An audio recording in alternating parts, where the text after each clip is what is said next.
السلام علیکم ورحمۃ اللہ وبرکاتہ۔ اے خاصان رسول وقت دعا ہے، امت پہ تیری آ کے عجب وقت پڑا ہے۔ سویڈن میں ایک بدبخت نے کلام الہی کی بے حرمتی کی۔ نہ یہ پہلی دفعہ ہوا اور نہ ہی یہ آخری جسارت ہوگی، کیونکہ نفرت اور تعصب صرف تعفن پھیلا سکتے ہیں، جو کبھی فرانس سے اٹھتا ہے، کبھی ڈنمارک سے، کبھی ہالینڈ سے، تو کبھی سویڈن سے، اور کبھی یہ دعا پڑوس ہی سے فضا کو مغلظ کر دیتا ہے۔ دکھ تو امت کے کارتاؤن دھرتاؤن پہ ہے کہ جنہیں ہر ایسی ناپاک دریدہ ذہنی پر سانپ سونگھ جاتا ہے۔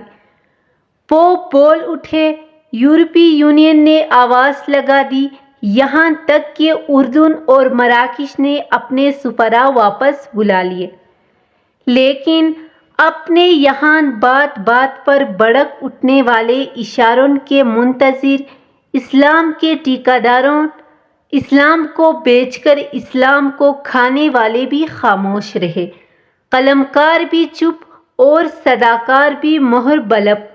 رہی بات حکمرانوں کی، تو وہ کبھی لندن میں تو کبھی دبئی کے اندر اپنا اور اپنی سنتان کا مستقبل سنوارنے کے لیے اور پاکستان اور پاکستانیوں کو ٹائٹینک اتارنے کے لیے صرف بندیوں اور ریشہ دوانیوں میں مشغول رہے، تاکہ ایک شخص جو اپنی زندگی کی مشکل ترین اننگز کھیل رہا ہے، آواز لگائی تو حکمرانوں کو بھی یاد آیا۔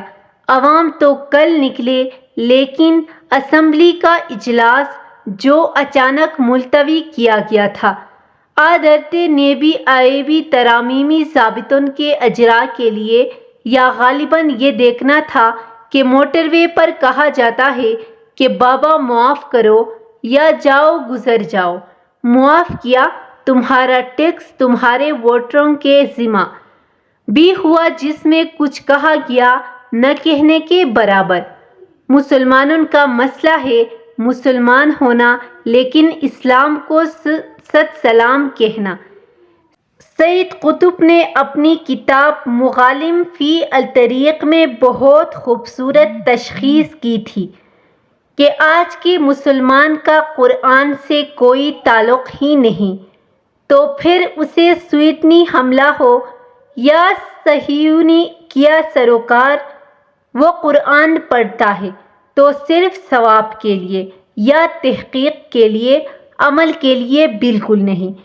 کہہ دو ان گوشہ نشینوں سے برے گوشۂ قبر نہیں دنیا میں جگہ آپ سے بیکاروں کی۔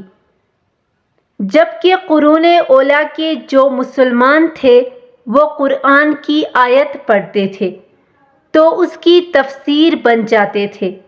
قرآن حکیم کی آغوش تربیت میں پلنے والے وہ مسلمان ایک انداز سے فکر کے حامل تھے۔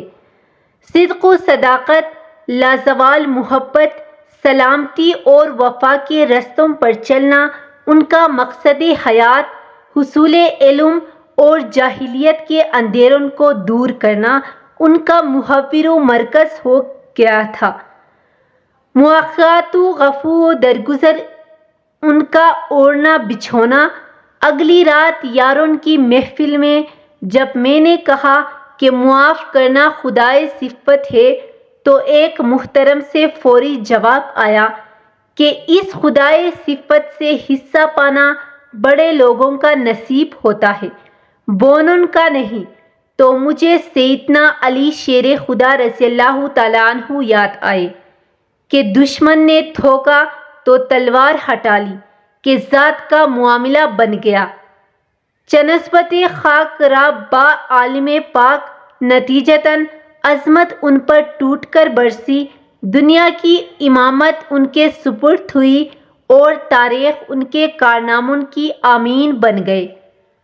اور جب یہ متاع مسلمانوں سے چھوٹ گئی تو پھر دنیا ان کے لیے رسوائیوں کی دلدل بن گئی۔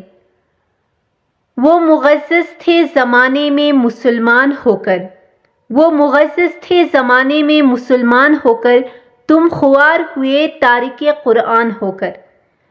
اللہ کریم ہمیں قرآن حکیم کو قانون زندگی کے طور اپنانے کی توفیق عطا فرمائے، آمین ثم آمین۔ اگر میری ویڈیو اچھی لگی ہو تو اس چینل کو سبسکرائب کرنا مت بھولیے گا۔ جزاک اللہ۔